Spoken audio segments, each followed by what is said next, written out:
80s kids.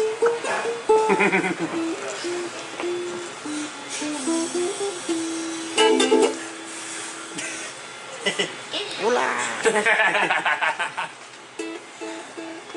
Are you recording?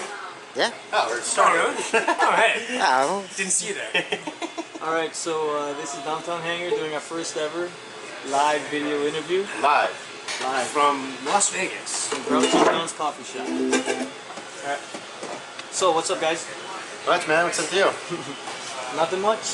So, being here at Grouchy John's, first question we want to get out of the way is what's the story behind 80s Kids and why and when was it started? 80s Kids started from a drunken night. Really drunken night. Just super drunk.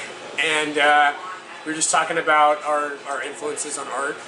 And we started throwing them around, talking about pop culture and what movies influence us. And two light bulbs came up like this.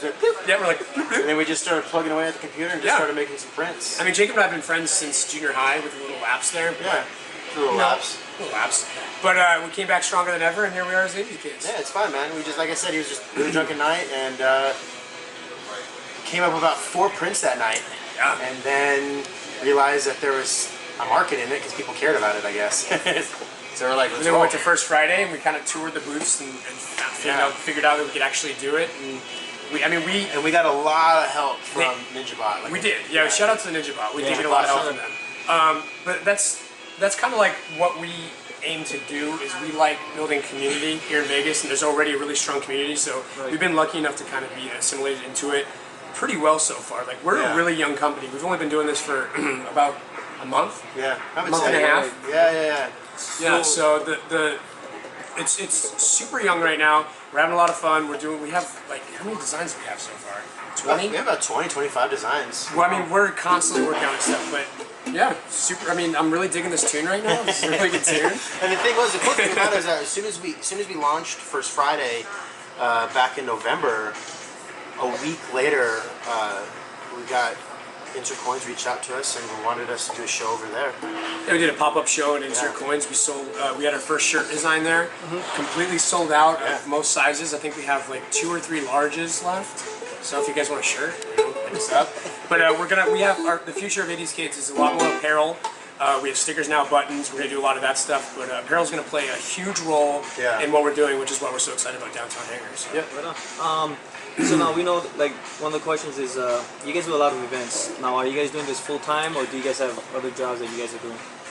Well, I mean, we're trying to do it full time. I mean, right now we have other jobs that kind of like, we all have real problems and real bills. So we have it on the side for sure, but we're trying to like launch off, and we're trying to make it so that, you know, we're just touring around, making sure people, you know, hear about us and know about us. I think that's what we decided at our last booth at First Friday. We were kind of looking at how people were kind of just really digging what we're doing and really liking the pop culture influence, and we decided we're going to start doing more shows. We're going to look in LA. We're going to look in. I mean, the goal is to go to the East Coast, I think, right now. But like I said, we're such a young company. Like we're kind of making our goals day by day. Comic-Con? Oh, it's too late to do that. The submission's already closed, but I'll be there as press. Because I know Juan's going to be there. Yeah, Juan's going to be there. That's crazy. Juan, actually, I have 4 pieces by Juan in my house, so he's kind of a big influence on me. So yeah, I got Felipe all over my house. Felipe. Yeah, and we actually saw him over at Go Art Gallery last week, and it was so cool to see him just blow up like that. I love Juan. So now, what kind of educational backgrounds do you guys have? I have in graphic design and media arts and animation. Okay. I did that, and with that, it kind of gives you a full spectrum of every program that you can get into, and with that, I just kind of used it and utilized it. You know, like I said, he came over and we just started plugging away. You know, different into Illustrator, Adobe. You know, all the Adobe softwares, After Effects, just trying to get commercials out. You know, little blurbs out there with some type of animation, you know, attached to it, so people were like, when they see it, it's not just a logo or it's not just a flyer, you know, it's a lot more than that. So when people jump on it, they're like, oh, there's some, you know, creative behind it. So. Right. Yeah, I come from an advertising background, so I went to school in Flagstaff for a few years, and I came back to UNLV and finished some marketing, advertising. That's my background. It kind of works though, because we kind of make a good team in that sense. It's like a dynamic duo. Yeah, like Batman and Robin. Or Robin and Batman. Robin and Batman. Wait a second. I mean Batman. I don't want to be Robin. Not Robin. Bruce Wayne and Clark Kent. Shit, I'm still the worst one. Still. Okay, so now, for 80s kids, what do you guys find as the biggest obstacles you guys are facing right now trying to grow the brand? I think the biggest thing right now is getting people aware of who we are. I think that's the biggest obstacle because I think we've hit something to where we're relating to a lot of people. You know, when people see our prints, they're like, "Oh my God, I remember that when I was a kid." Like we have a Defender print, and on First Friday, a lot of people came up and was like, "I remember that game. Oh my God." Now we want Galaga. Now we want. So it's striking the thing, but I think the problem is getting the word out there because there's so many companies out there that are trying to do what we're doing, and I think that's where we're at right now. And I think it's interesting times right now to be doing art because, like Jacob just said, a lot of people are doing nerd and geek influenced art, but we kind of have a niche that we're trying to carve out. We're trying to do strictly 80s based. How long we can do that for? Exactly. Yeah. That's what we might be the 90s kids next year. Who knows? Well, the great thing about it is too that we can do definitely Saved by the Bell. You know? Yeah. Why not? Bayside High. And we can do mashups. Like we can do mashups too, where it's like we did with Bert and Ernie or the Bert, where it was, Bert mixed up with Breaking Bad, which is Breaking Bad, best of both worlds. Yeah, right. So we still have the 80s influence from Sesame Street, but we also have that modern day influence. Exactly. So yeah, I think that's going to be the name can grow to no end, but it's just the fact of who we're reaching out to, who our demographic is. Now, if you guys make it like really big, and I'm pretty sure you guys will be, are you guys worried about like patent issues, trademark issues? Yeah, well, willing to pay the rights. And that's the thing. We weren't until now, dude. Thanks a lot. Everything's we just get ghostlight. No. Yeah. Wait, what do you know? And there's a lot of things that we're going to be definitely looking into to get those rights on that. But as of right now, it's I think right now, because we're parodying a lot of stuff, we aren't too worried about it. You know what I mean? Until we start actually doing movie posters or things that like Mondo Tees does or the Alamo Draft House, I don't think I'm not too worried about it personally because like when you parody something, you're kind of giving a lot of license to that. It's, under First Amendment rights or whatever you want to call it. And so it's cool. I'm not too worried about it. Are you? No. I mean, if we get sued, Shouldn't be. it just means we made it. It won't even, it's probably Were they good for you? Yeah. It's good publicity. It's 80s kids sued. Yeah, come at us. By Nintendo. 80s kids. Poor. Hey, but at least you got street cred. Yeah, a lot of street cred. Yeah. Like Snoop Dogg. Snoop Dogg says you got to earn that street cred. Right, exactly. There you go.